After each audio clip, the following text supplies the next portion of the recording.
All right, Team Retard. Our mission tonight is we gotta beat 36 CCV from the Gaisberg. To channel Lewarski in this. Can we do it? Can we hit it? Okay. Let's see. There is my thing. There's my thing.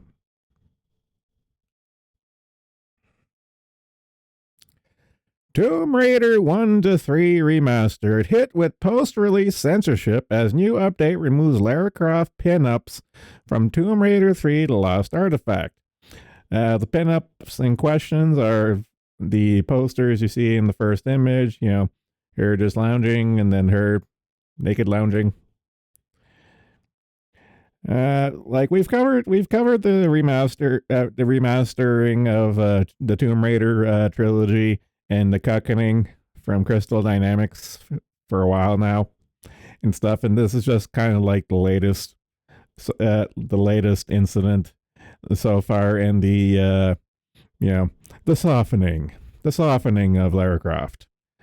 So let's see, remastered pinups as seen in the original release of Tomb Raider 3 The Lost Artifact Remastered 2024. So there's uncensored. And then the original pinups, the scene, the original release, Tomb Raider 3, Lost Artifact Remastered, Crystal Dynamics. So same thing. Because the remastered collection, you have a couple options. You have like the HD graphics, like the remastered textures and all that stuff option. And then you have like the OG settings, as it were, and stuff. And then you see on the lower resolution settings and stuff, it's straight up pixelated. Another screen cap where they're pixelated. And then in the post update, they're just straight up gone now. So it's kind of funny. Like we saw this coming when I first reported on this here, where they had like the content guideline warning of the it was product of its time. We disavow the colonization and blah blah blah and all that nonsense and stuff. Warning, but even still, even after like post release, they'd still want to scrub some more. Like they said, like I do remember the initial press release when they said they weren't going to touch anything, and clearly they've gone back on that now because they've straight up got rid of them. And it's not the only instance of that there. For example, this graphic of like a naked lady on this guy's bomber jacket and stuff with the literal like 2 pixel nipples and stuff had got redone in the texture update where she's wearing a bikini now. It's just like, oh no, you saved us from like the 2 pixels worth of nipple. Oh my god, the horror! My virgin eyes, 2 pixel nipples. Oh god, I have not seen such debauchery since Custer's Last Stand. The horror. And of course, as of writing, neither the game's co-developers, Aspyr Media and Crystal Dynamics, have offered any public comment on the decision to censor the pinups. It's just like, of course not. It's like, and I'm just waiting for like someone to just like bomb their Twitter account with like, you said you weren't going to change anything, and then, hey, post-release, you've changed it. I'm waiting for it. I'm fucking waiting for it.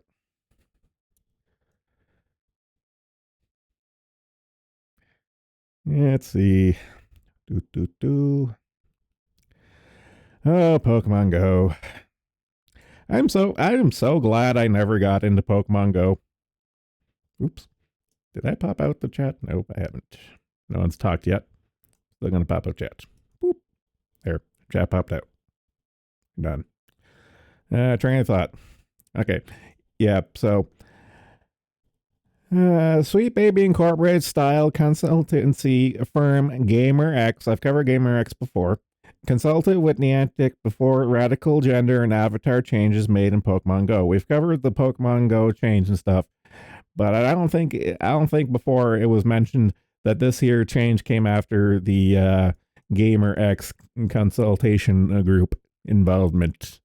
And of course, this here has been kind of memed left, right, and center since the content update release of like how there's pretty much like no women anymore. Everything's like gender blob now and stuff. And it's kind of funny because most of the posts I'm seeing on social media is mostly from women. Like we've covered this before in that women are now unironically second class citizens to trannies. And, the scrubbing of just women in general right now is fucking hilarious. And that they've allowed this to happen. And now they're screeching bloody murder. It's like, I can't look like a woman in my video games anymore. It's like, well, that's what you get for going for representation. The treadmill will always continue, and you're not the end product. You were just a starting point. Let's see. So first reported by Grums, GamerX. So this is like their about page, and I kind of I just want to spell it out for those in the back. Consulting and training. GamerX is proud to offer consulting and training services to the games industry as part of our mission to support and celebrate Alphabet Soup people and culture in games. We offer a selection of Alphabet Soup-centered training curricula as well as customized solutions designed to advance diversity, equity, visibility, and inclusion in gaming.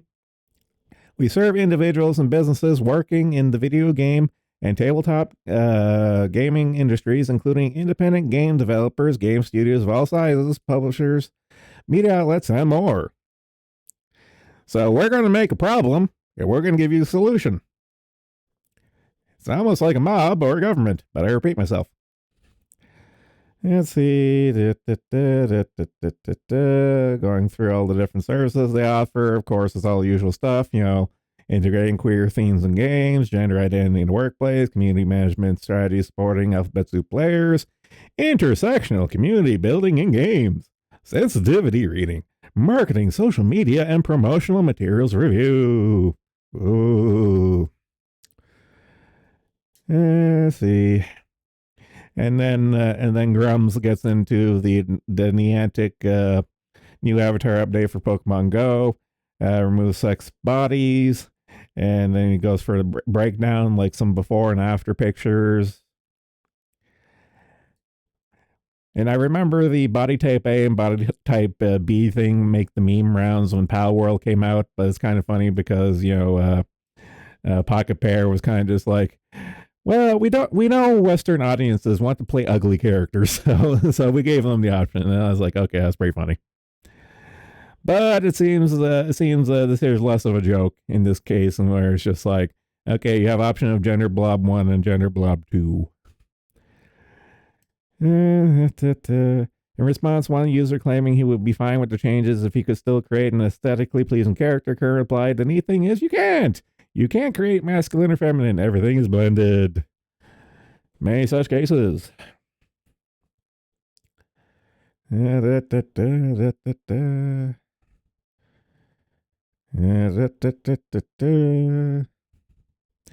so here's a good side by side comparison posted by Melanie Mack. In that, the original, like the literal settings for the original version, it's like, okay, yes, that's a woman. And the next one is kind of just like, okay, we got no hips, we got no waist, more like moobs. And the fuck is the skin tone and fucking manly ass face? And it's just like, ugh, it's ugly, fucking hideous. And of course, I don't know what it is with the park place, but they always kind of bring up this here. This is a talking point the park place brings up fairly often, in that they're kind of going for the angle that the transgender ideology is not only evil but extremely dangerous, and how it's literally an affront / attack on God. I'm like, okay, I can kind of see it and stuff, but this isn't really a point worth really pushing and stuff, and you can just make it a lot more simple in saying that you just want to make women second class citizens. It doesn't have to be an attack against God kind of thing. Again, it's a little bit of a reach for me and stuff, but I do see where they're coming from.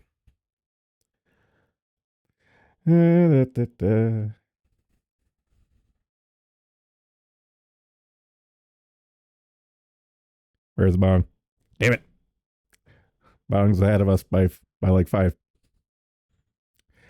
Yeah, let's see. Mech Warrior. Mech Warrior goes woke. Classic World of Warcraft team lead Mark Kern calls out Battletech behavior. This is kind of more of kind of the holding company for Mech Warrior. Let's see. Transgender is an ideology. Like how? Based on what? Well, it's less a transgenders as an ideology in that it's more of like it's more like they're useful idiots, and the notion is more of a cudgel for the ideology. Like for example, I really want Ravine to come back so we can get onto our order of operations of subversion, communist subversion stuff, because there is an order of operations thing. Like in terms of like the alphabet soup mafia and stuff, it is an order of operations. Like back in the day, they were like, okay, the gays are our allies. Okay, we won that there, so we're gonna ratchet it up. So we're gonna push like the trannies, and the flowchart is like you are here. They're pushing the trannies right now as the next ratchet, and of course the ratchet after that there, which they tried a few times but failed. But the next ratchet after trannies are normalized is the pedos. That's kind of like one of many of the end goals for the alphabet soup mafia is to normalize everything, but especially the really degenerate shit. It's like first you normalize the gays, then you normalize the trannies, and then next you normalize like the pedos and the zoophiles. Like the really sick shit. But getting back to Mech Warrior, pretty much the Mech Warrior company, the holding company, they're kind of going through all the same motions for like all this ideology, SJW, SCG, DEI, Bridge, like all the nonsense. The culture war has come to Mech Warrior and stuff, and the company on their social media accounts and some of their source materials are saying like trans rights and human rights and stand with Palestine and all that jazz and stuff. So the culture war has come to Battletech, unfortunately, and Mech Warrior and all these related brands. Sounds like a fever dream or some Warhammer heresy shit. Yeah. Think of it less. Think of the whole culture. Think of the modern culture war less as heresy and more of a gene stealer cult. You get in on the down low, and you infest and you infect, and then once you reach a critical mass, then you take over the colony. So think of it less. Think of it less heretics and more gene stealers. And given all the tranny, chop off your tits and dick and pump the kids full of hormones nonsense and stuff. That guy, the gene stealer analogy makes it fits a lot better. Let's see, the term Mech Warrior gay. Yesterday, Battletech publisher, Catalyst Game Lab, community manager freaks out and mass block many Battletech fans, including drive-thru RPG creator and Otter Pops in blind rage. This is a sad state of Battletech's descent into madness. So what they did was as like they were going to go ahead and be like, okay, like all this, alphabet soup nonsense. Like if you don't, I forget what was the last company that did this, but it's pretty much like, okay, these are our stances, and if you don't like what we're selling, get the fuck out and don't buy our products. And of course, tales all the time, go woke, go broke. But the thing is, a lot of content creators in the Battletech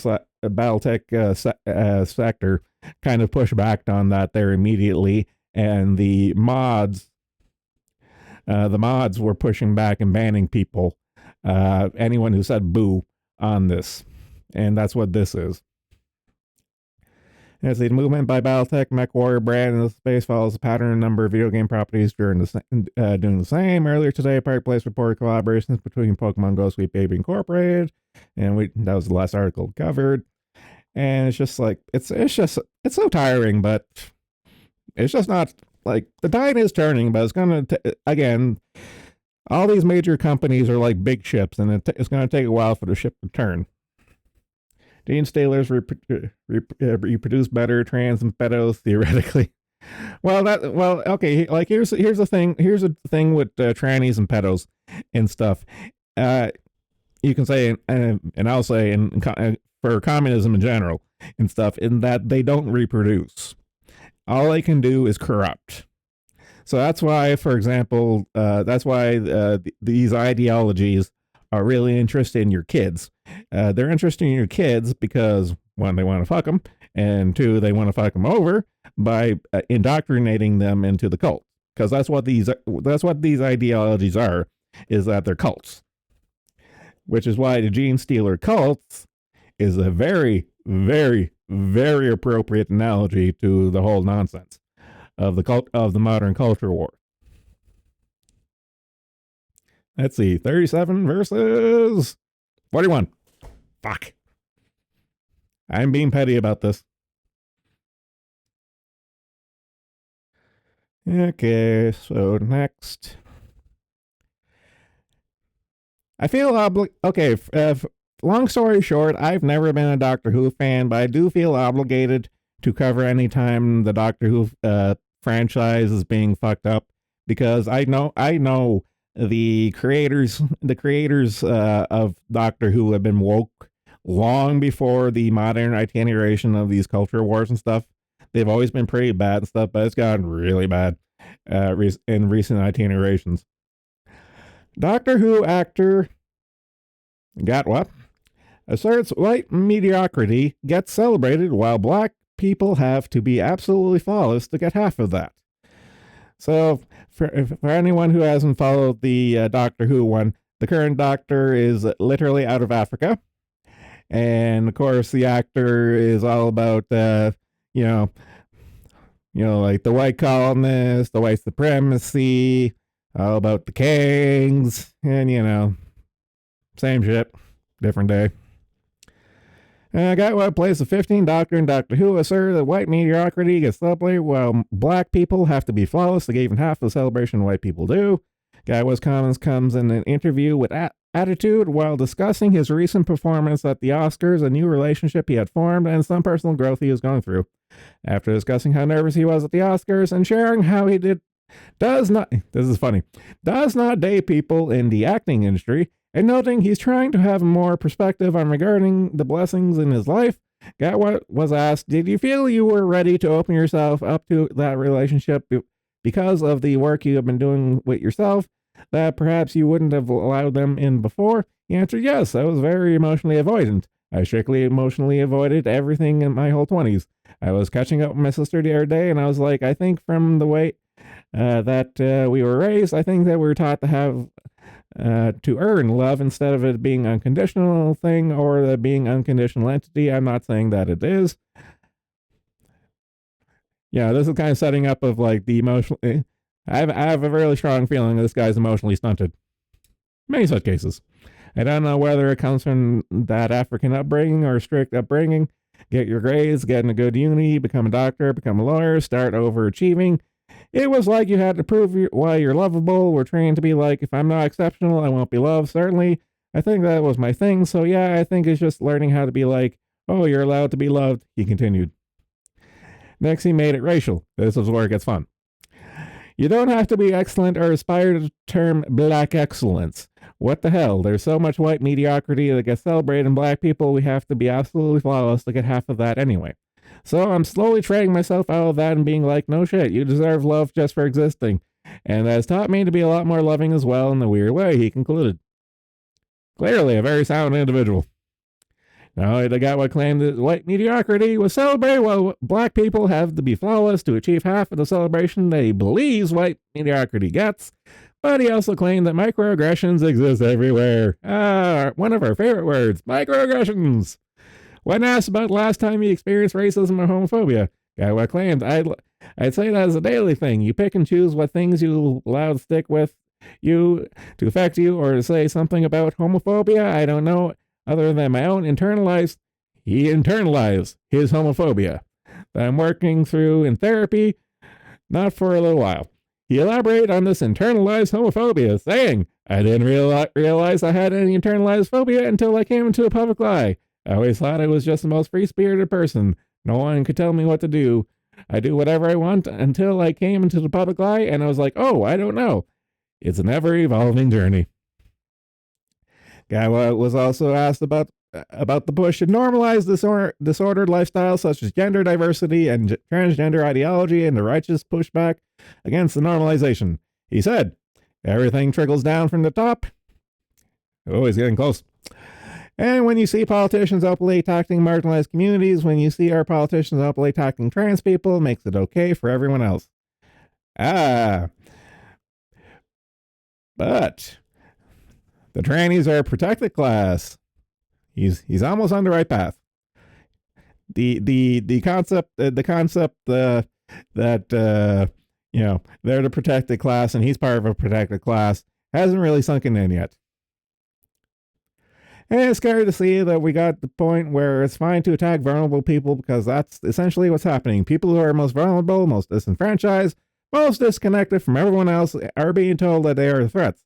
It's sick because it's a hiding away in your own aptitude, he continued.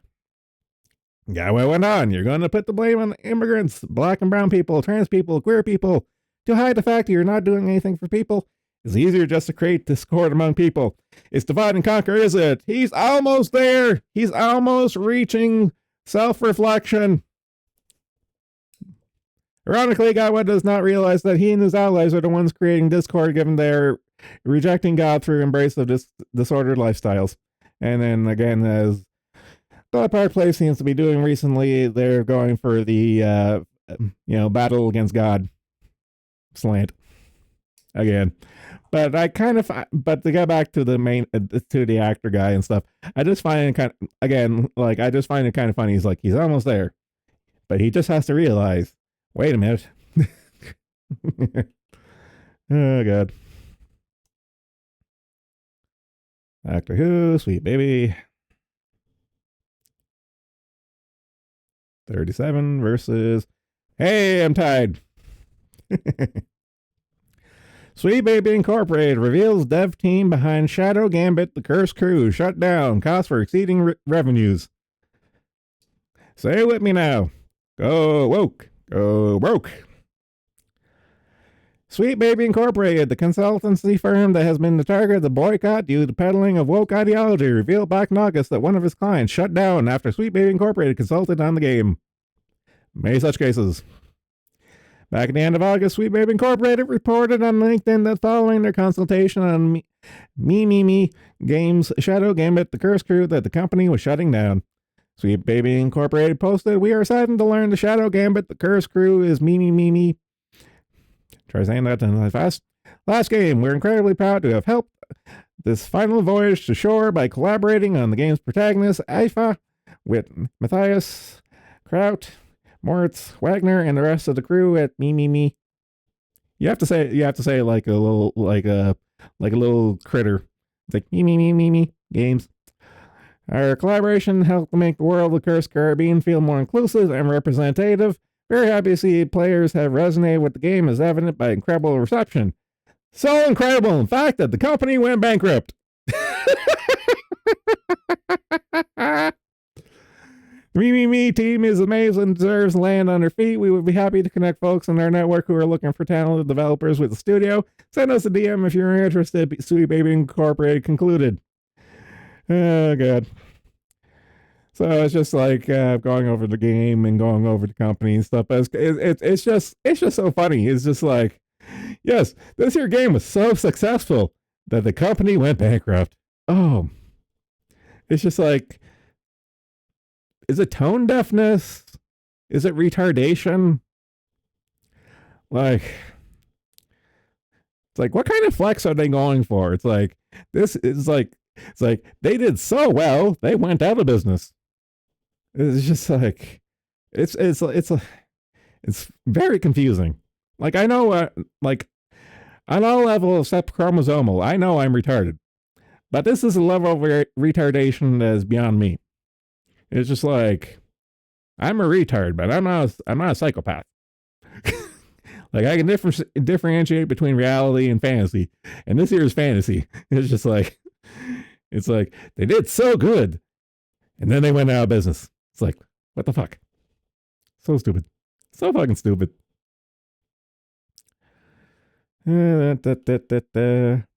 My favorite company who happens to own one of my favorite franchises. Alleged internal in Ubisoft documents declares representation is part of our DNA and it firmly stands for diversity and inclusion. God damn, I hate Ubisoft so much. An alleged internal Ubisoft document declares that representation is part of our DNA and that the company firmly stands for diversity and inclusion. This alleged document was shared on social media by YouTuber The Quartering. Hey, Quarter Pounder! It's been a while since I heard his fat gob opine about something. The document begins. First, we want to make clear that we do not accept hate, harassment, or other forms of abuse in any way, and we are deeply saddened to see the negativity and hatred currently spread in our co-workers' personal profiles and on our and our partners' social media platforms. I know Ubisoft is a French company, but sometimes English doesn't exactly roll off. It continues, we are proud to represent the diversity and inclusion that exists in society as part of our everyday work. Representation is part of our DNA and will remain that way regardless of external pressure or influences, up until the moment you go bankrupt. Pieces of shit. Next, the document instructs, if you are exposed to or witness any negative behaviors towards your colleagues online, do not hesitate to reach out to your manager, Arcade HR, or communications team. We are here to help. Should a situation escalate to the point where you feel unsafe, please contact the Ubisoft Security and Risk Management SRM team. SRM has a team of dedicated staff to manage security concerns. They will assess the severity of the situation and provide personalized guidance. As always, report immediate and severe personal safety concerns to your local emergency number.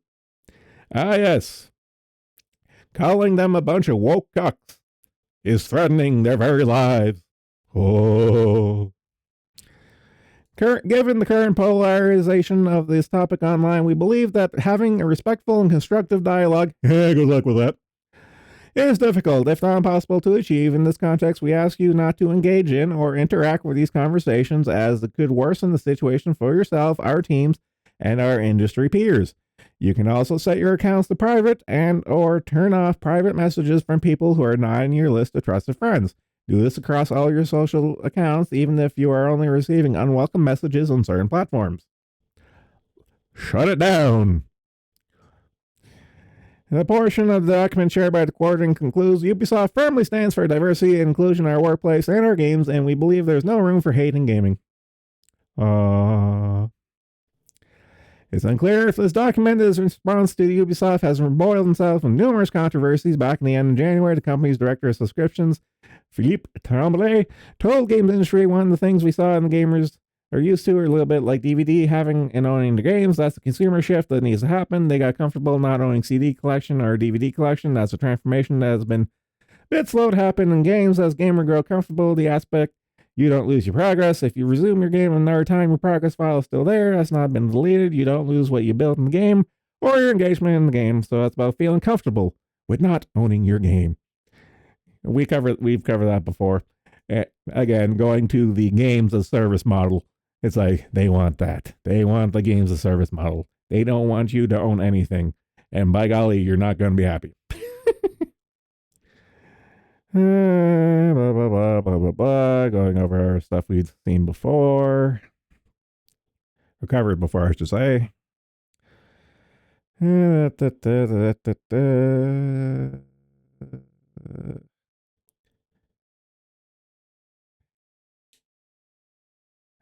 the Skull and Bones dog whistle / failure. Yep, remember covering that.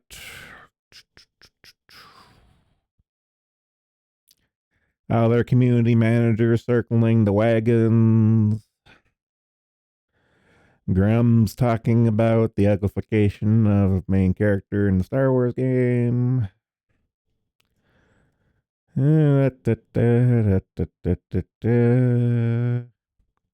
Yep, so that's that.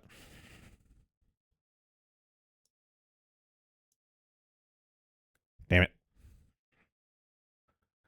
Falling behind the bong. This shall not stand. Okay, where was I? Okay, on to Zero Edge. Illegal UK immigrant who protested with signs saying migrants aren't criminals pleads guilty to rape of 15-year-old girl. Wow. Who could have seen this coming? It's almost like if you really project a lot and stuff. Again, when it comes to projection stuff, it's a non-ironic truth at this point, especially like in the modern age right now of political discourse. In that, if you project enough, it's kind of like where there's smoke, there's probably fire.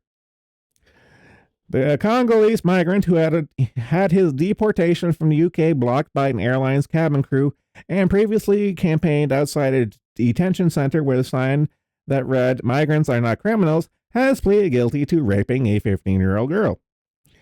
Anciet Malaya entered his guilty plea at Oxford Crown Court last Friday for one count of rape of a former economics student.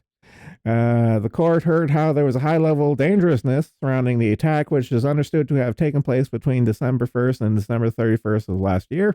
The Congolese national had been living in Britain since 2004, where he paid smugglers to help him escape his country of origin, where he claimed he was being persecuted.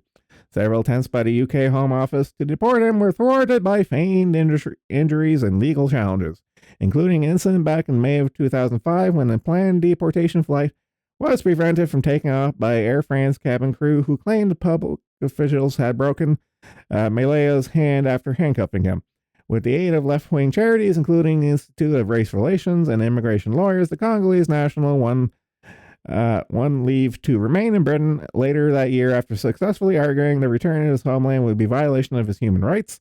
Malaya used the opportunity to actively campaign against deportation of illegal migrants. Almost if that's self-interest. Participating in a demonstration near his detention center at Oxford, where he spoke to BBC and hung a sign around his neck that read, "Migrants are not criminals. I'm happy to support my friends and have been inside here in Comberg." He told the UK's public broadcaster from outside the detention center on Friday Malaya was ordered to remain in custody while a pre-sentencing report was prepared. He's scheduled to return for sentencing on May 10th. If he lives that long. I don't care how cucked the UK is.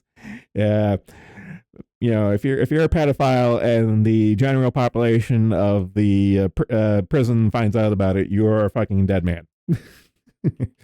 So if he makes it to court, hey.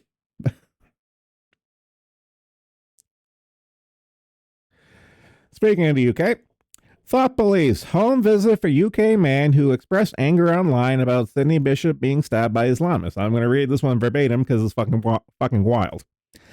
A video out of the UK shows a man being visited at home by two police officers and a National Health Service psychologist after he expressed anger online about the stabbing of a bishop in Sydney by an Islamist. We covered that before. That was when the urban youth of Middle Eastern origin went Allahu Akbar with a knife on the Orthodox bishop. Bishop Mary Emanuel was stabbed by a 16-year-old boy at the Syrian Christ the Good Shepherd Church on Monday night, an attack that was caught on camera and live streamed. Teenager walked right up to the bishop as he was giving the sermon and furiously stabbed him with a knife while shouting Allahu Akbar, as onlookers desperately tried to wrestle him to the ground. After a team was pinned down, he could be seen smirking. Now, a new video has emerged showing how an Orthodox Christian man in the UK received a home visit from police and a psychologist for reportedly posting online, "Christians must stand up." The clip shows a female officer explaining how authorities had a few concerns about what the man had posted on social media. "Why are you here today?" asked the man. The woman says the police have been told the man might have a few concerns, a few things that are bothering you at the moment. "This is religious discrimination," responds the man, asserting that police wouldn't be knocking on the door of a Muslim if they had made similar statements. "People raise concerns about your views. That's what's going on in Australia," the police officer continues. "Yeah, so I'm an Orthodox Christian. Now you turned up at my house because I went and seen my priest," the man responds. The National Health Service psychologist reiterated that there was a report about some beliefs being expressed and that they're here to help the man. "So because I've questioned about the church and not acting on behalf of Christians, you're now turning up here with mental health nurses, assuming I'm some right-wing nutter," the thought criminal responds. The video ends at this point. Presumably, despite rising violent crime and police increasingly incapable of responding to actual crimes like theft and burglaries, they have plenty of resources to visit people's homes over Facebook posts. The teenager who stabbed the bishop has been charged with committing a terrorist act and could face lifetime imprisonment. The attack was followed by a riot outside the church, which prompted more immediate demonization of the fiery but mostly peaceful demonstrations than the stabbing of the bishop himself. It's just like, oh God, it's just, I'm just flabbergasted. Like, I know this shit goes on. Like, I mean, this shit even goes on in Canada because Canada doesn't have free speech. So, like, this shit happens all the time. It's fucking wild. When Russians tell me something like this, it looks like anti-Western propaganda. It's like, no, it's not anti-Western propaganda. It's reality. Like, this shit is happening. That's not propaganda. This is the literal truth. It is that wild. It doesn't seem real and stuff, but it is that wild. It's fucking nuts. Damn it. Bong's still in the lead. Let's see, where was I? Oh, this one. Okay, this is fucking nuts too. Migrants complain that New Yorkers don't learn African languages. Okay, I'm going to repeat that. I'm going to repeat that because this is very important. Migrants complain that New Yorkers don't learn African languages. Okay, these motherfuckers don't want to integrate. Okay, they don't want to integrate. They want their little enclaves, and they want you, the native, to bend over backwards for them. Fuck these people. And just look at this motherfucker. Like look at this broad. She has literal she has a necklace of garlic around her neck. I'm like, motherfucker, Jesus Christ. I'm sure the guy beside her is a fucking witch doctor too. Hearing held earlier this week in New York by the Council of Immigration and Hospital Committees saw black migrants who arrived in the city airing their grievances about public services they have been provided, including food and accommodation, with one woman even complaining that New Yorkers won't learn Congolese languages. The hearing drew over 1,000 immigrants, mostly countries in Africa, and many illegally in the country, with some claiming they have been promised money, green cards, or work visas if they attended. Okay? And you know who's promising these fuckers this? Those NGOs, much like the ones who will give the pamphlets and say, like, okay, you go talk to this guy if you want to cross the American border. Okay? This is a literal invasion by another name. There's another interesting part. Where was it? Okay, yeah. At another point in the hearing, a migrant began to complain about free food and housing they provide, saying that isn't good enough. Okay? These greedy little fucks, it's like you come here and think you own a place and you deserve to live in like penthouses and shit. They described the situation as unacceptable and shameful, and even calling New York City anti-African, racist, and xenophobic, charging that the council is responsible for the pain and suffering that will affect migrants for generations to come. It's like, get over yourselves, you fucking niggers, and go back to fucking Africa if you don't want to integrate and you don't want to be productive members of society. Get the back on the fucking boats and get the fuck out. Another point in hearing, City Councilwoman Vicky Palladio challenged the complaints, noting, I've been listening to everybody speak and making demands on New York City to do more. How much more are we supposed to do, she urged, adding, this system is so overworked and overburdened, we don't have the resources. It's like, good on her for bringing that up and stuff. And given the name, I'm sure she probably has relatives in the mob. It's just like, you fuckers are coming in here and owning the place and stuff. You keep this up here, you're going to be getting a visit from Tony. I have a sneaking suspicion. I have to ask you all what motivated you to come. Like, again, this is.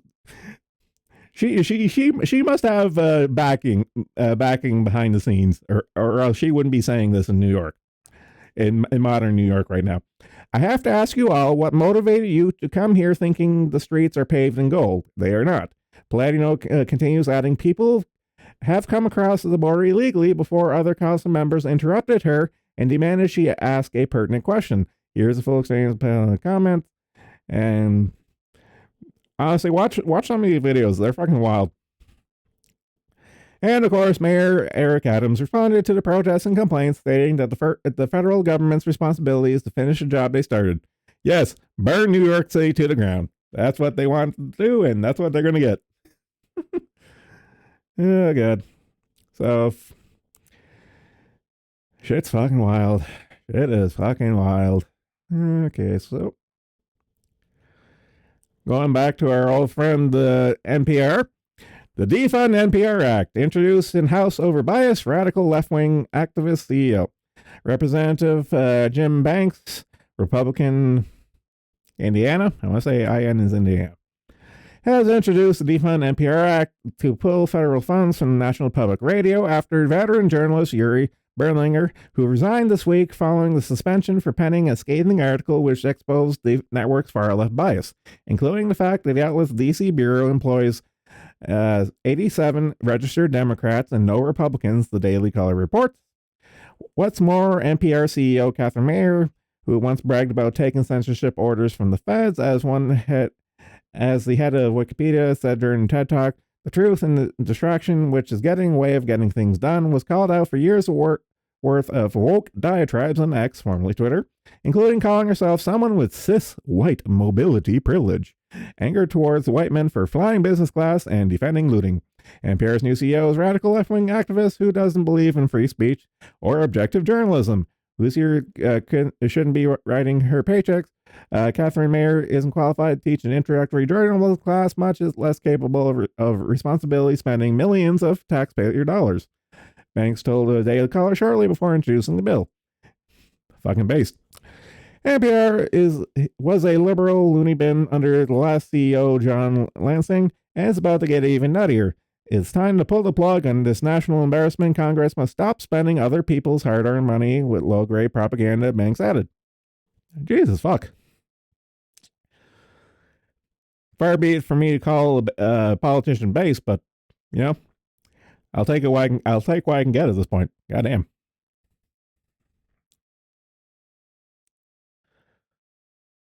Yes. Yes. It wouldn't be a news stream without COVID. I think I have 2 or 3 COVID related articles in this lineup. NIH refuses to release details of COVID-19 vaccine royalty agreement. This is very important. The U.S. National Institute of Health is refusing to release additional information about an agreement it reached over COVID-19 vaccine that has earned it at least $400 million. Uh-huh. The NIH declined to provide any materials in response to the Freedom of Information Act requested from the Epoch Times. The NIH withholds entirety of records as they are protected from release. Gorka Garcia Melanie, an NIH officer, told the Epoch Times in a letter. She cited an exemption outlined in the act that allows government agencies to partially or fully withhold information. In this case, Exemption 3 incorporates 35 U.S.C.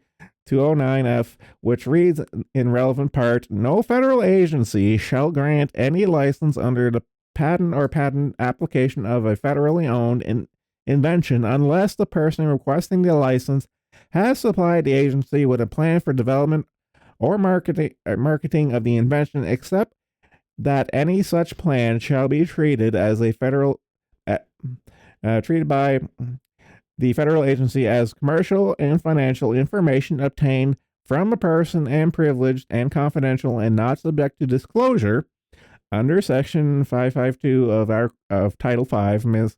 Garcia Melania wrote. Exemption 4 protects from disclosure trade secrets and commercial or financial information that is privileged and confidential. In February 2023, Moderna announced they had paid $400 million to the NIH, and it would make additional payments in the future as part of the licensing agreement for spike proteins used in the company's COVID-19 gene therapy. I'm getting better at referring to what it should be. I got a medical disinformation strike on YouTube, and by golly, I'm going to stick to it. The Epoch Times obtained a copy of the contract, which confirmed that the payment, but redacted details of future payments. The Epoch Times then lodged a new request seeking more details about future payments, which are said to be based on how many COVID-19 gene therapies are sold. Ms. Garcia Maloney was responding to a new request. James Love, the director of nonprofit Knowledge Ecology International, said the information should be made public. I agree. The NIH put out several press statements about the royalty dispute with Moderna, and they should not now claim it was some secret confidential information. And when hundreds of millions of dollars are at stake, the public interest in transparency is large too, Mr. Love told Epoch Times in an email. There are a lot of NIH officials who resent transparency. What a shock. And just going on and on about other examples and other companies that are trying to obfuscate their numbers and dealings with the government and stuff. And it's just, again, given a long enough time span, all this here is going to come out in the wash, and they're kind of hoping that most people die before it comes out. It's kind of like the whole COVID gene therapy boondoggle that the world went through and stuff is much like the Kennedy assassination and stuff, and they're kind of kicking the can down the road long enough, and they're hoping that most people will be dead by the time everything comes out, and by then no one will care. Mark my words, that's exactly what's going to happen. Ah, yes. Goofy Greens and the regulators threaten nuclear revival. I've always been a nuclear proponent, and when it comes to the climate death cult and stuff, they're all about like, okay, we need to save the environment. Okay, here's a very clean and reliable in terms of greenhouse gases. Like here's a clean and reliable energy source that will solve all of your problems. But no, not like that when it comes to nuclear.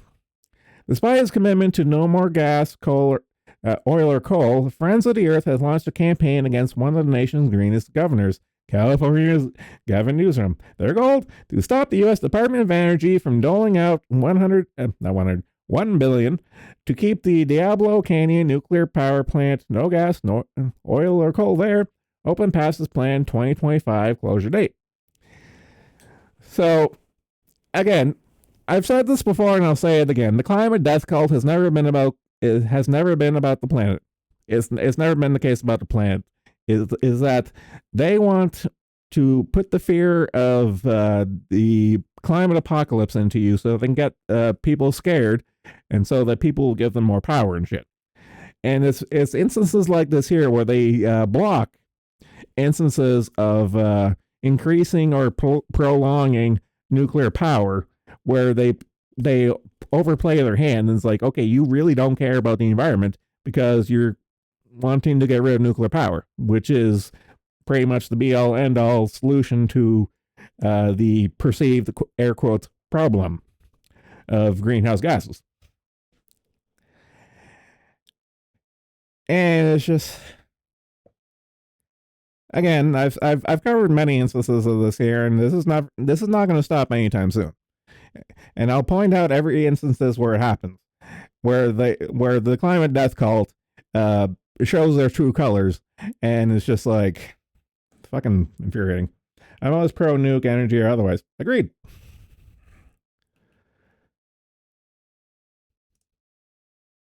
Damn it. Found behind the bong.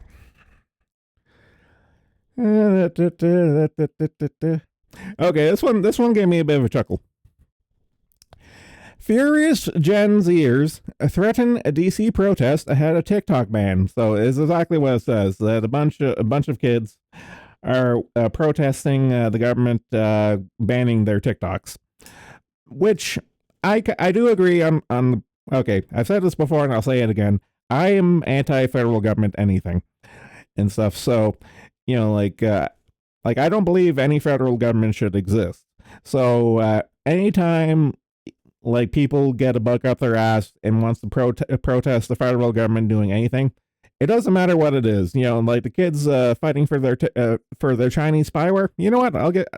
I'll give it a pass, because it'll allow them to see how the system works and maybe wise up a bit. but doing the right thing for the wrong reasons, I'm always okay with that. So if it takes the banning of TikTok to get Gen Z to kind of wake up and go all anti-government, you know what? I'll take it. I'll fucking take it at this point.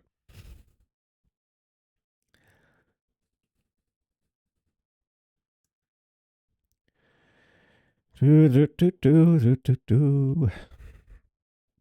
excuse me. Utah students stage walkout protests in. Oh god, this one. Oh fuck me, this one. Okay, I need to prepare myself. Take a drink of my strawberry iced tea. Delicious. Oh god. Okay, I really need to mentally prepare myself because this involves furries. Utah students stage walkout protests, barking and biting furries in the classroom. I'm not going to read this in verbatim, but the TLDR in this one here. How do I put this? I mentioned it earlier in the tranny talk and stuff of how they're always moving the goalposts. Like back in the day it was gays, now it's trannies, and the inevitable conclusion is like pedos and zoophiles. And this here kind of goes under the branch of zoophiles and stuff in that, like the air quotes they are in the room with us right now. They push all these destabilization things and they promote all these deviant behaviors and stuff. And in the process of normal, I gotta stop talking with my hands because my model. Okay, there we go.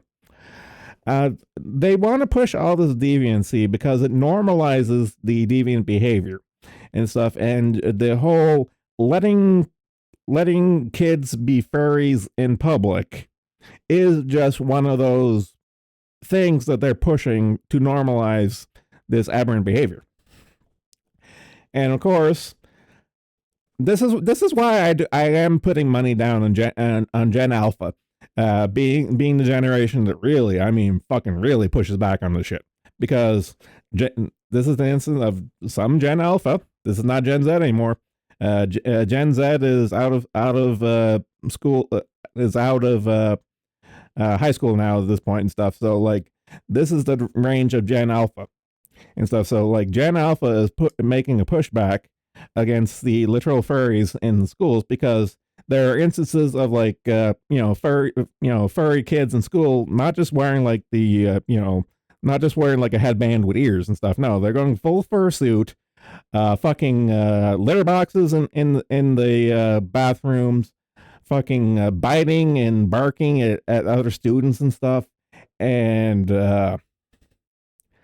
it's the whole nine yards when it comes to, like, everything you've imagined, like furries being deviant and like fur cons and shit like that. That's in schools now. And God bless Generation Alpha being living up to the name.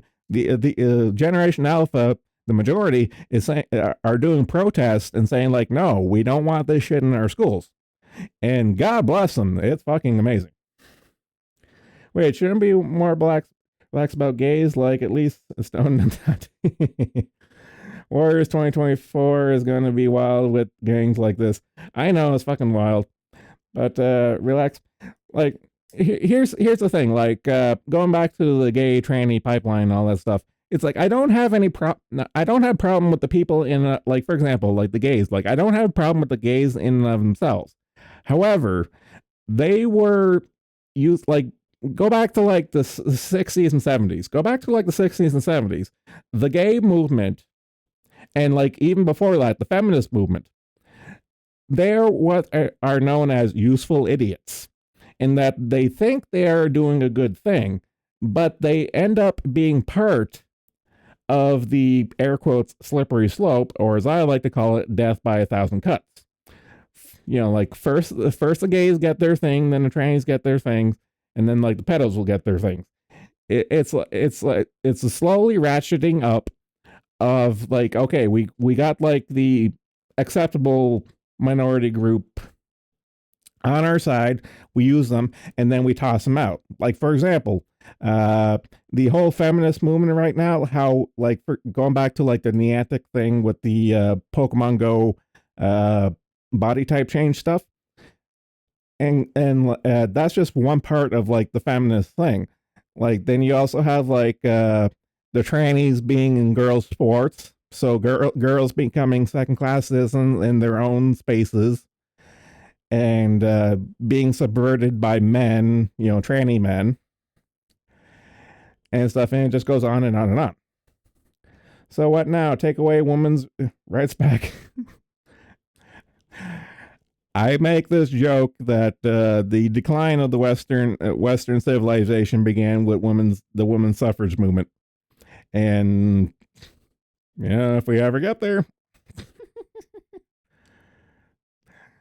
uh, but again, but it's kind of like with the gay thing stuff. Like I have no problem with women. I have no problem with gays. I have no problem with minorities and stuff.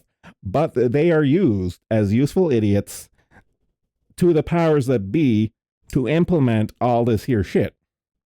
And in this case of this story here, the education system allows for all these diverse groups, like like the trannies will have their social club and stuff, but like for example, a Christian, like we covered before, a previous story where like a alphabet soup after school group got the go ahead, but a Christian prayer group got denied. Like both same conditions and stuff, but one got the go ahead and the other didn't. And shit like this here. Like the school board would be like, okay, we'll let these kids express themselves by being a bunch of barking, biting furries. And of course, the majority of the student body is like, no, this is disruptive, get rid of them. And hence Generation Alpha stepping up and be like, no, we're not going to stand for this. Which is why I'm like, based, unironically based.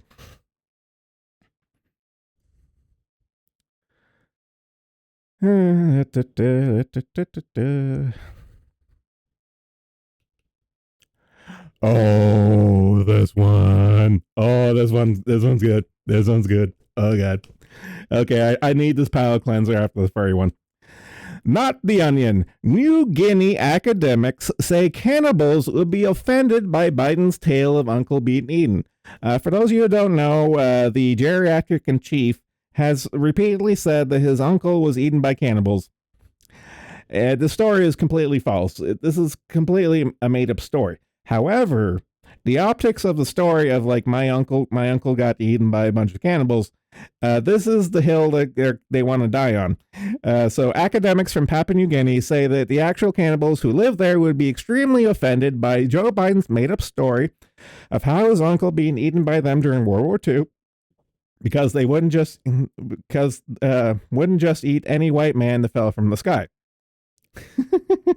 I just love this Photoshop picture. It's so fucking. Can we blow it up? This picture is just so funny. It's like, yes, that old man cannibal smell. Okay, focus. As we highlighted earlier this week, Biden twice told a completely made-up story as a way of attacking Donald Trump. In reality, his uncle wasn't I talk English. A reconnaissance pilot, wasn't shot down over Papua New Guinea, and definitely wasn't eaten by cannibals. It didn't prevent the White House press secretary from calling doing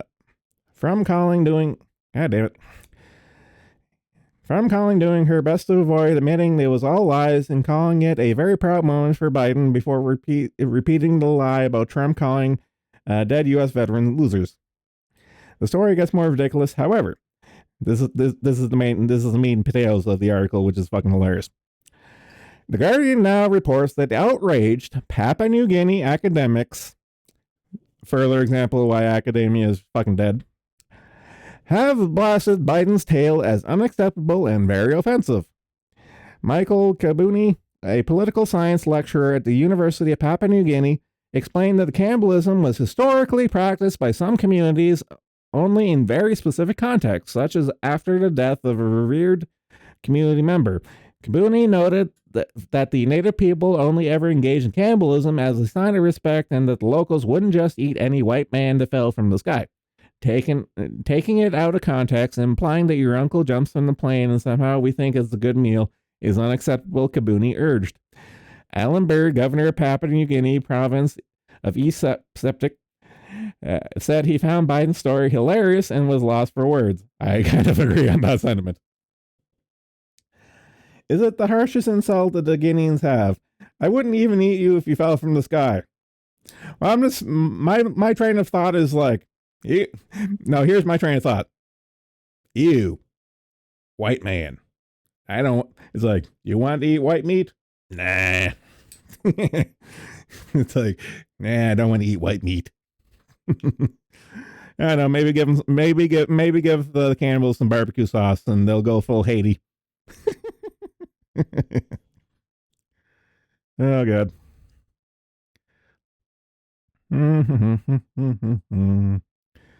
The return of Dylan Mulvaney.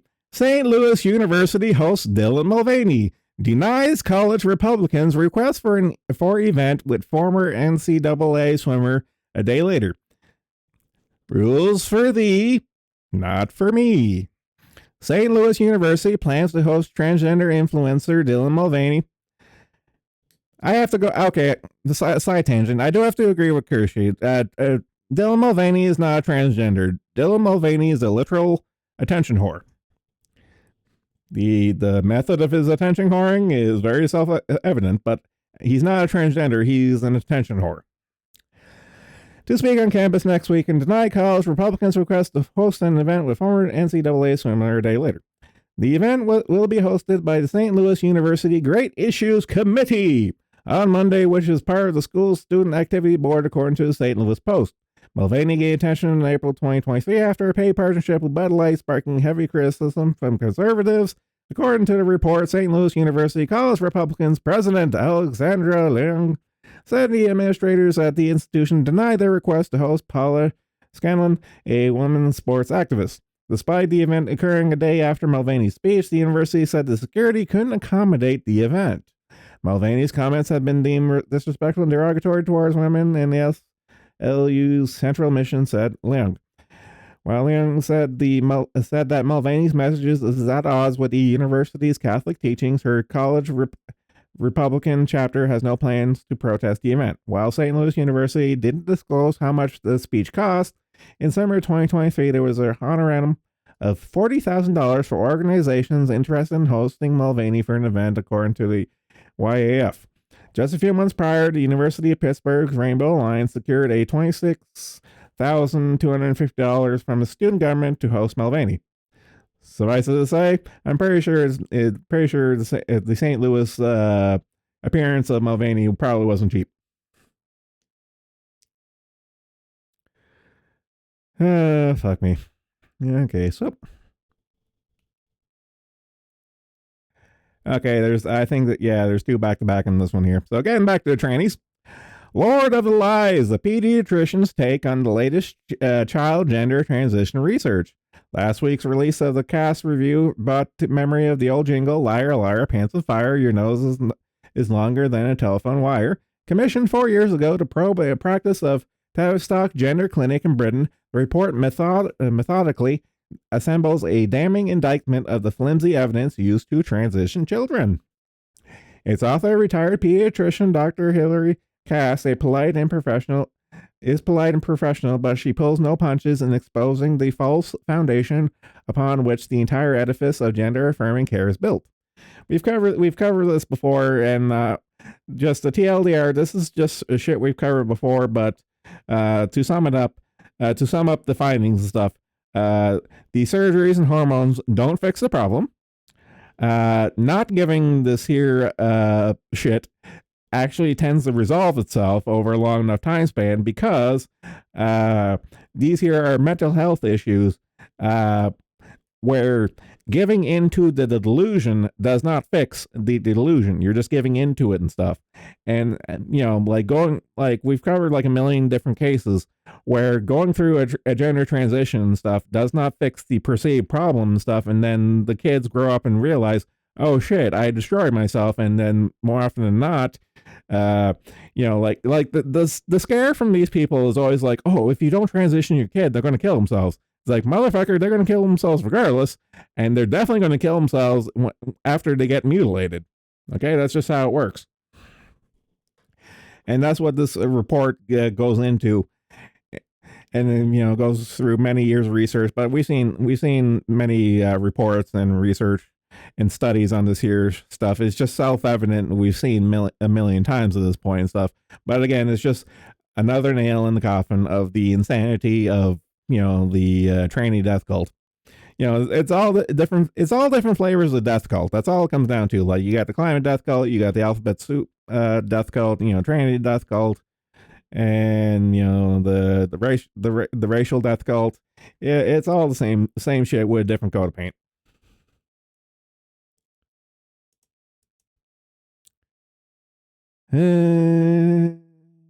Okay, yeah.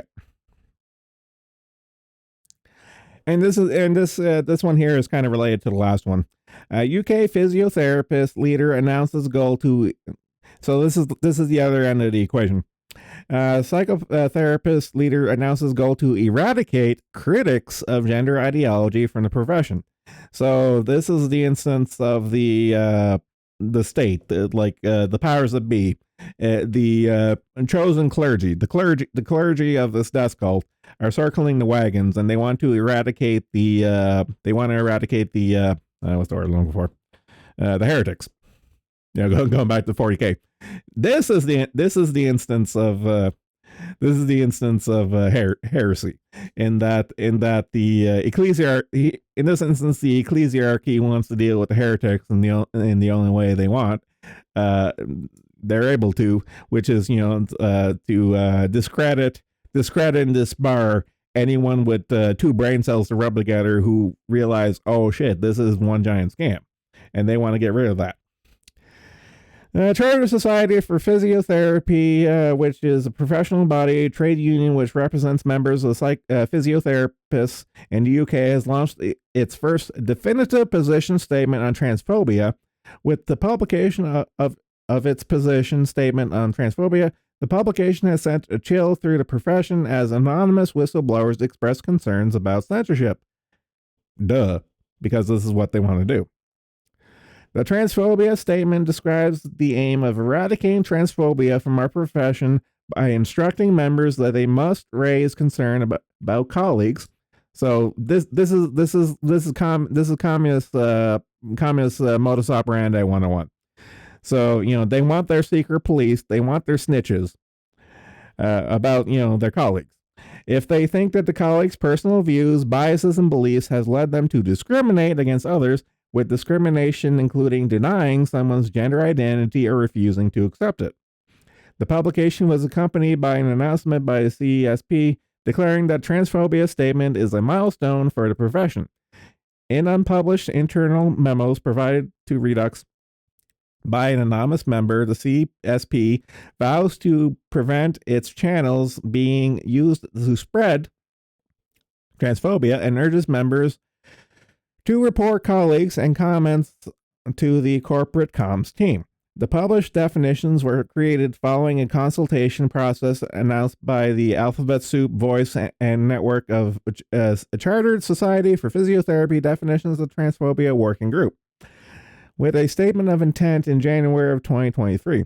After a year of deliberations, the CSP announced on X that it adopted the first definitive position statement on transphobia.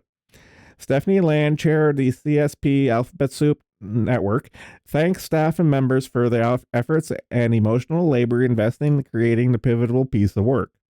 The position statement attempts to define transphobia for the safety of transgender members and transgender patients, describes it as complex, and stating there is no definitive list of transphobic behaviors, but includes, for example, the questioning of transgender persons' gender identity.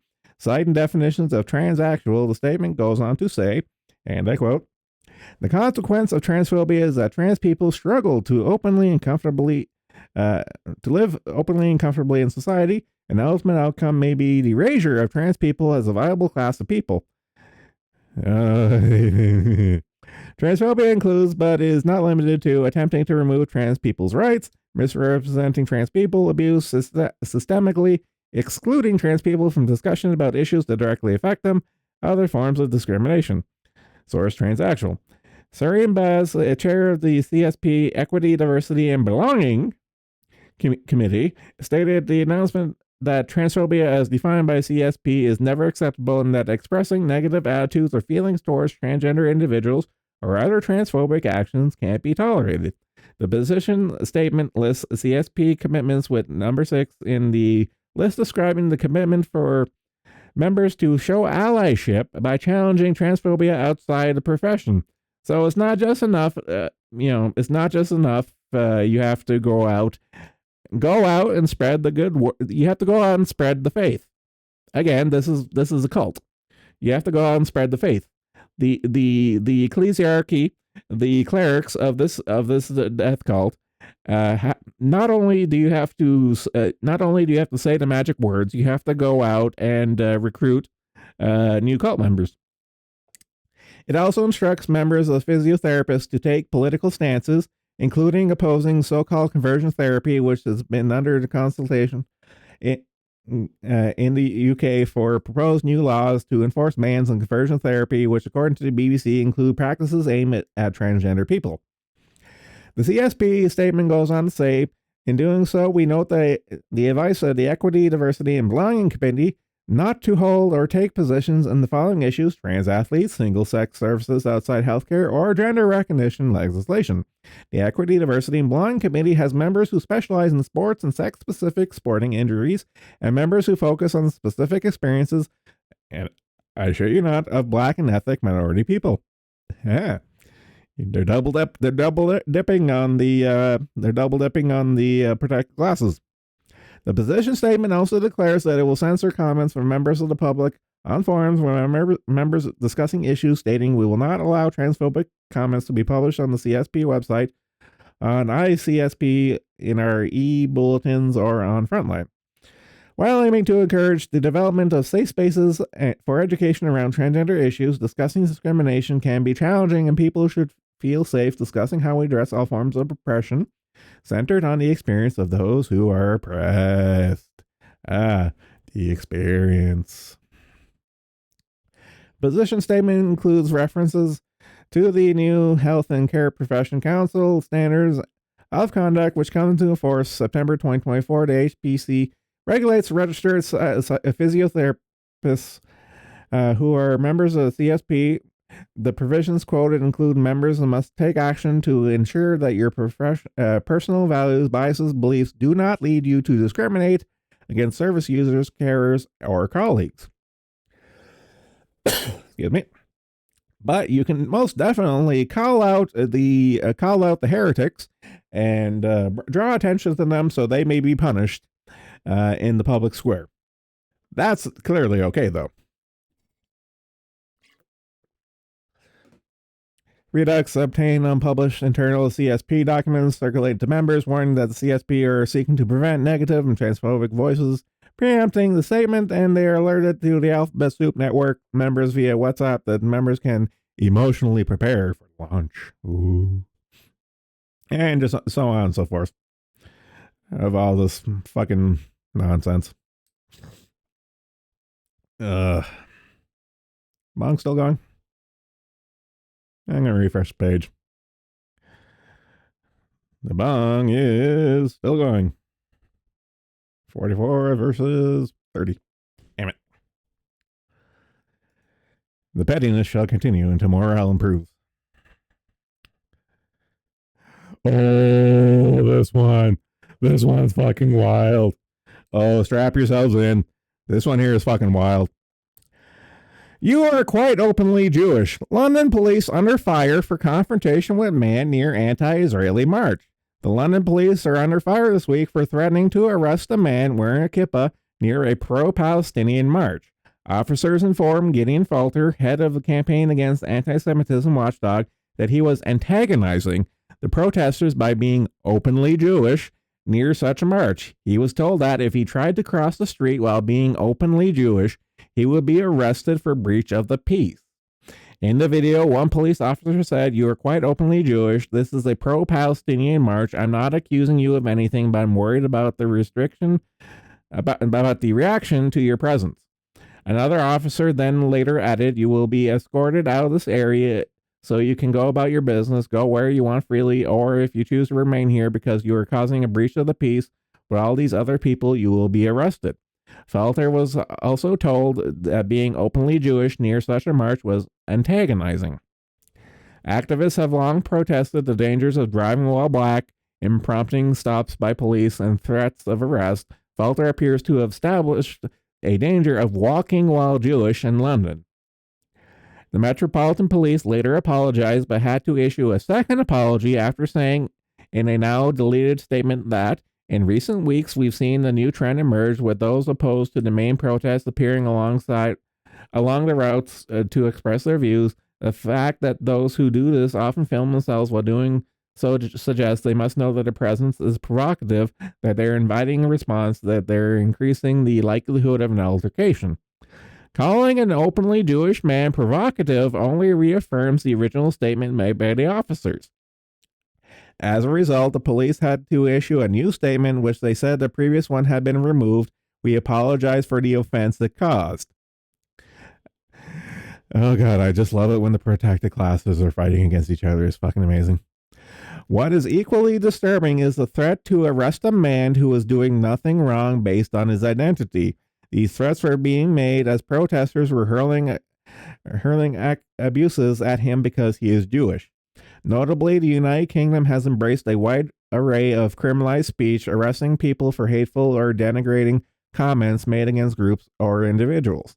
A man was convicted for sending a tweet while drunk referring to dead soldiers. Another was arrested for an anti-police t-shirt. Another was arrested for calling an Irish boyfriend of his ex-girlfriend a leprechaun.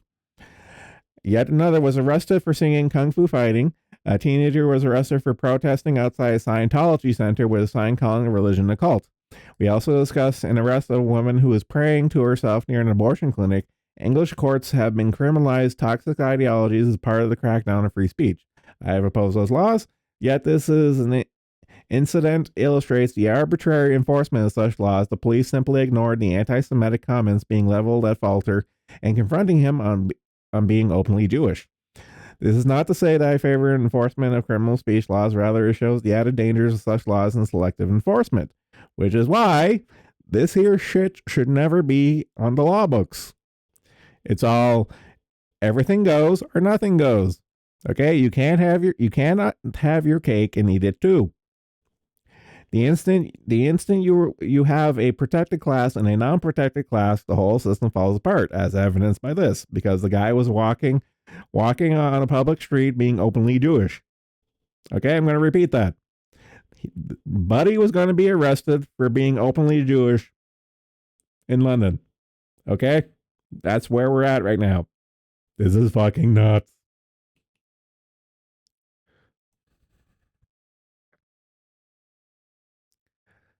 Speaking of nuts, can't wait till we get the sheets.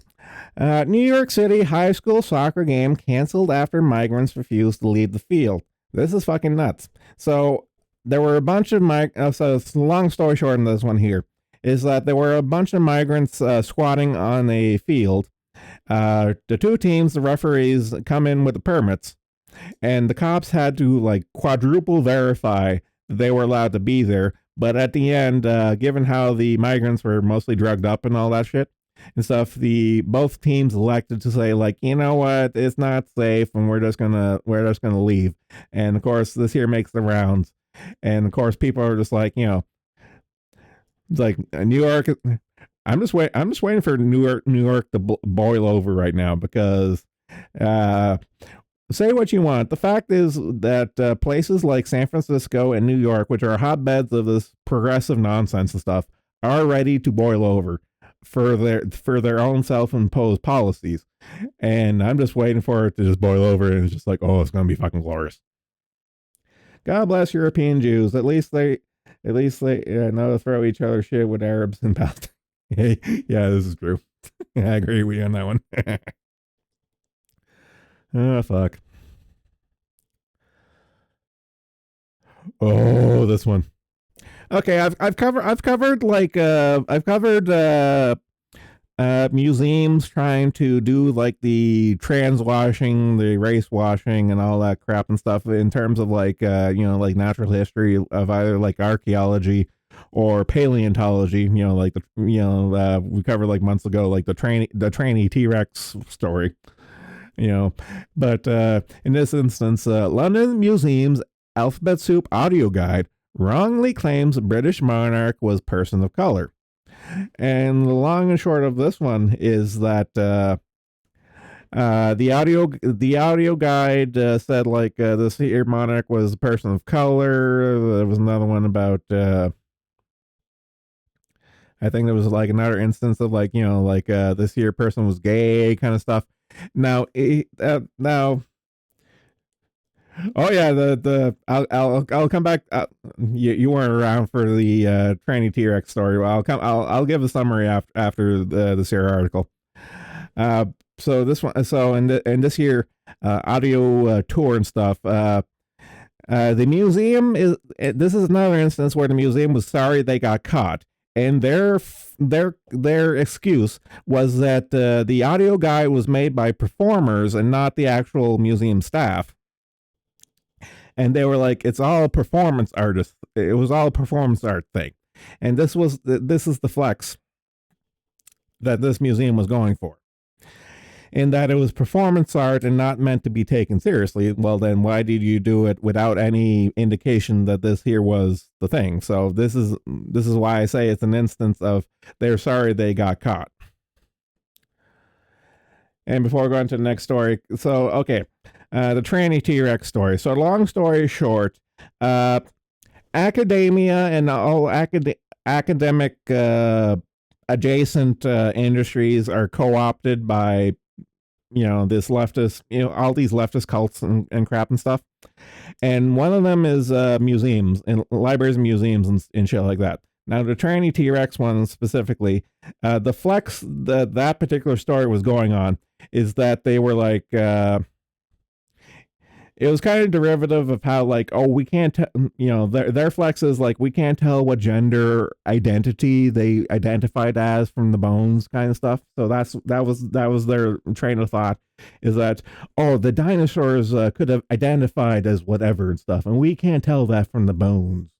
So, like, potentially, this Tyrannosaurus Rex skeleton could be either male or female. Ignore the biology of the bones and stuff, but like, we don't know what they self-identify. Like a giant fucking lizard will like self-identify as whatever and stuff. Yeah, that it is as insane as it sounds, and this goes for a lot of different things. But I still love that tranny T Rex story because it's just so fucking wild. And that they're trying to literally rewrite history, rewrite biology, rewrite reality. That's what it comes down to. Is that this is literally 1984. I know the meme literally 1984, but it is literally 1984. And that to change reality, you have to change thought, and you change thought by changing language. And that's what all this here stuff comes down to. South Park level shit. Yeah, pretty much. Like all the jokes that South Park have done the last few years and stuff. If you've seen any episode from South Park over the last few years, this is the shit they're making fun of. Like all the shit I'm talking about in these stories, that's the shit they're making fun of. And it's not made up shit. It's actually happening. Okay, that's why they're making fun of it, because it's actually happening. Where's I? Okay, yeah. Going back to Corona going back to my favorite topic, Corona, for a bit. U.S. funded experiments in China could secretly manipulate viruses, according to a released email. Experiments in China funded by the U.S. government could manipulate coronaviruses and leave no. This is the important part. Leave no trace, according to newly disclosed emails.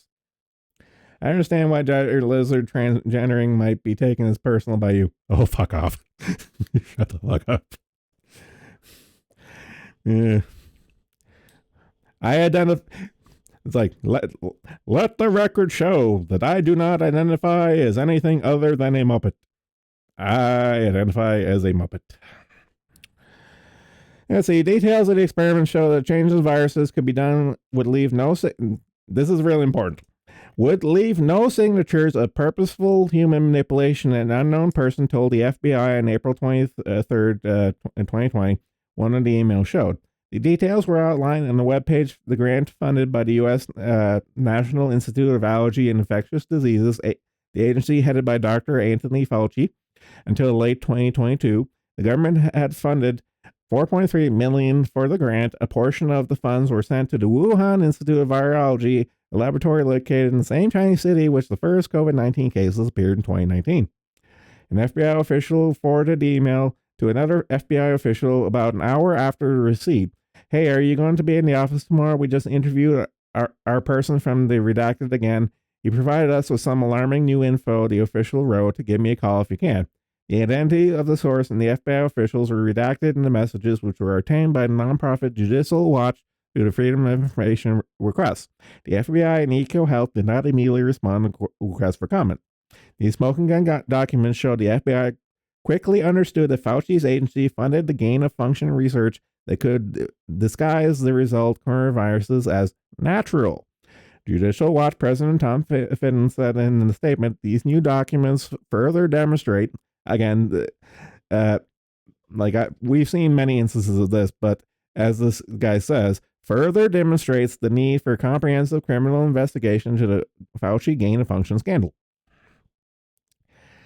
And, I'm repeating stuff we've seen before, but again, this is just yet another thing on top of everything else that we've already known, and just more coming to light as time goes on.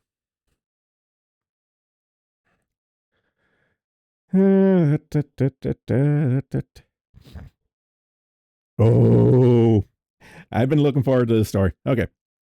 The Joker is running things. Sheetz convenience stores accused of discriminating against minority job seekers by refusing to consider applicants with criminal records. A popular U.S. convenience store chain has been hit with civil rights lawsuits accusing it of discriminating against minority seekers because it requires applicants to have, say it with me now, no criminal record. I wonder what group of people that they're air quotes discriminates against. On April 18th, the U.S. Equal Employment Opportunity Commission announced that it had filed a lawsuit against Sheetz Incorporated, accusing the 24/7 convenience store chain of having discriminatory hiring practices that target minority applicants. According to the lawsuit, Sheetz has maintained a long-standing practice of screening all job applicants for records of criminal conviction and then denying them employment based on those records. As a result, the EEOC has accused Sheetz of disproportionately screening out Black, Native American, Alaskan Native, and multiracial applicants. This is despite the fact that the lawsuit does not allege that Sheetz' hiring practices were motivated by race. According to the EEOC press release, Sheetz' hiring practices violates Title VII of the Civil Rights Act of 1964, which prohibits the workplace discrimination based on race, sex, religion, and national origin. The EEOC filed suit in the U.S. District Court of the District of Maryland, Northern Division, after the first attempting to reach a pre-litigation settlement through its consultation process. Federal law mandates the employment practices caused by disparate impact because of race or other protected classifications must be shown by the employer to be necessary to ensure the safe and efficient performance of the particular job at issue, said EEOC Regional Attorney Deborah M. Lawrence. Even when such necessity is proven, the practice remains unlawful if there is an alternative practice available that comparably effective in achieving the employer's goals but causes less discriminatory effect. The EEOC began its probe into Sheetz after 2 job applicants filed civil rights complaints alleging employment discrimination. The agency then found the Black job applicants were deemed to have failed the company's criminal history screening and were denied employment at a rate of 14.5%, while multiracial job seekers were turned away 13.5% of the time, and Native Americans were denied at a rate of 13%. Gotta love numbers. By contrast, fewer than 8% of white applicants were refused employment because of a failed criminal background check, the EEOC's lawsuit states. Sheetz is a chain of gas stations and convenience stores primarily located in the Mid-Atlantic region of the United States, particularly in Pennsylvania, West Virginia, Ohio, Maryland, Virginia, and North Carolina. The franchise is well known for its customizable food options similar to Wawa, with a number of made-to-order dishes, frozen desserts, and milkshakes available. We give Elon Musk the last word. It's like, from Anomaly, did I read the headline right? NBC4 Columbus. Sheetz Incorporated discriminated against Black, Native American, multiracial job seekers by weeding out applicants who are the company deemed have failed criminal background check, according to U.S. officials. Elon Musk. You know the Joker is running things when the law-abiding are being prosecuted by the government for not hiring criminals. Insert Sheetz pun. It's nice when the jokes write themselves. I know. It's again, I was looking forward to that story because it's fucking wild. again, like that story there is very emblematic of the concept of clown world because it's fucking bonkers. Okay. Last story. I should have ended on the Sheetz one because the Sheet one's funny. This one here is just infuriating. Activists who called on trans women to arm up enraged by conservative media coverage. Again, they're angry they got caught. Is biological men forcing their way into women's bathrooms really a hill worth dying on? Transgender activist, air quotes, Tara J., originally named Thomas J. White, seems to think so. A year ago, Thomas made a TikTok that went viral calling on trans women, read men, to arm up and be ready to die or possibly kill in the event that they are prevented from using the public bathrooms reserved for legitimate, females. The tirade was posted in response to people who asserted they would never allow a man to enter a woman's bathroom. Lavatory. Okay, for those of you international people who are watching, which is everyone, we don't really say lavatory in Canada. We just say bathroom. Little side there. While their daughters were present, Thomas claims that this would be a last mistake they ever make. Here's the original screen. I'm not going to watch it because it's fucking nuts. I mean, true ones are inherently nuts, but But I repeat myself. It probably doesn't need to be noted that White does not look remotely like a woman. Despite this, he considers himself a woman as well as a polytrans lesbian, using she, her, hers pronouns, meaning that he is still a man that is attracted to women sexually. He calls for his activists to purchase guns and be ready to die on the hill. Of access to women's bathrooms was used widely by conservative media personalities as a clear example of the unhinged nature of the trans movement. As is common among such activists, rather than taking stock of his statements and realizing how insane they sound, White has doubled down recently and posted a new response threatening specific conservative commentators with a knock on their door, ostensibly in the form of lawsuits, should they continue with their scrutiny of his videos and background. The trans movement increasingly represents people who are already deeply disturbed and unstable. Read the Tranifesto Mark 1 and 2 shootings not too long ago. People who latch on to trans identity as a way to act out their darker impulses, thinking they will be protected because of their status, which is kind of true in this day and age, let's be honest. Then there are people who simply want as much attention as possible. Read Dylan Mulvaney. Nearly every major study in the psychology of people identifying as trans or as gender dysphoric have found that the majority have been diagnosed with at least one mental illness besides the disconnection from their gender. Notably, trans women, read men, had far higher rates of narcissism than the societal average. Around 0.5% of the regular population is inclined towards narcissism. The trans woman population, read men, is 10.4% narcissistic. That is a massive separation. This greatly helps explain the behaviors of many trans activists, which clarifies why it's important to keep such people in check rather than give them whatever they want in the name of inclusion.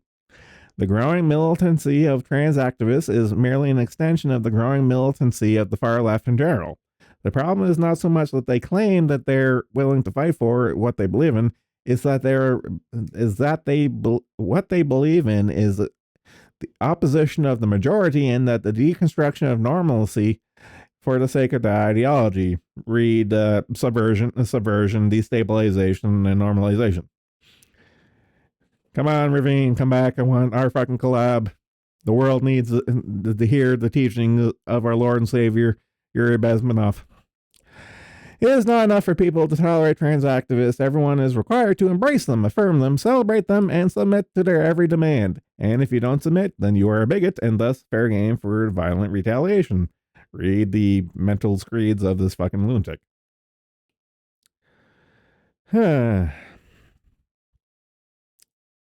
Okay, we tied the bong in certain instances, but we lost the race. Sad. That is it for news articles. The red articles thing before I forget this time. Lose my place. 22nd of April have been read. Bold and sand. Okay, so that is Clown World for today. Thanks for coming. Take it easy. Later.